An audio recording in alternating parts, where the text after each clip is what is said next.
Welcome to PM7 politics. ఏపీలో గత assembly ఎన్నికల్లో తాము టీడీపీకి మద్దతిచ్చి నిలబెట్టడం వల్లే కూటమి ప్రభుత్వం ఏర్పాటైందంటూ జనసేన నేతలు తాజాగా పిఠాపురం సభలో చేసిన వ్యాఖ్యలు రాష్ట్ర రాజకీయంలో తీవ్ర చర్చనీయాంశం అవుతున్నాయి. కూటమి ప్రభుత్వం ఏర్పాటైన 8 నెలల్లోనే ఇలా తమ వల్లే టీడీపీ గెలిచిందంటూ జనసేన చెప్పుకోవడంపై అన్ని పార్టీల్లోనూ చర్చ జరుగుతుంది. టీడీపీ నేతలైతే జనసేనపై మండిపడుతున్నారు. సోషల్ మీడియాలో జనసేనను టార్గెట్ చేస్తూ పోస్టులు పెడుతున్నారు. పిఠాపురం సమీపంలోని చిత్రాడలో జనసేన ఆవిర్భావ సభలో నాగబాబు రాజేసిన నిప్పు ఇంకా రాజుకుంటూనే ఉంది.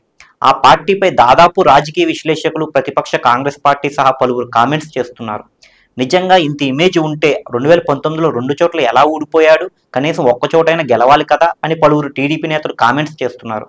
చిత్రాడలో జనసేన ఆవిర్భావ సభ నేపథ్యంలో జనసేన నేతల కామెంట్స్పై ప్రముఖ సర్వే నిపుణుడు ప్రవీణ్ పుల్లట స్పందించారు. పిఠాపురంలో పవన్ కళ్యాణ్ గెలిపించింది స్థానిక ఓటర్లే, వారు కాకుండా ఇంకెవరైనా ఉన్నారనుకుంటే వారి కర్మ అంటూ స్థానిక టీడీపీ నేత వరంను ఉద్దేశించి జనసేన నేత నాగబాబు చేసిన కమెంట్స్ వివాదాస్పదమయ్యాయి. దీనిపై స్పందించిన సర్వే నిపుణుడు ప్రవీణ్ పుల్లట ఓ ట్వీట్ చేశారు. ఇందులో పిఠాపురం మాత్రమే కాదు, ఎక్కడైనా గెలిపించేది ప్రజలు, పార్టీ కార్యకర్తలే. టీడీపీ మద్దతు లేకుంటే పాలకొండ, పోలవరం, రైల్వే కోడూరు లాంటి చోట్ల జనసేన గెలుపునకు ఛాన్స్ లేదని తేల్చేశారు. కొన్ని చోట్ల జనసేన వల్ల టీడీపీ మెజారిటీ సాధించిందని, ఫైనల్లీ కూటమి మైత్రి వల్ల మాత్రమే అధికారంలోకి వచ్చామనుకోవడం ఓ భ్రమ అని ప్రవీణ్ పుల్లట స్పష్టం చేశారు. జగన్మోహన్ రెడ్డి నిర్ణయాల మీద ఏహే భావంతో మీరు అఖండ విజయం సాధించారనే విషయం గుర్తుంచుకుంటే మంచిదన్నారు.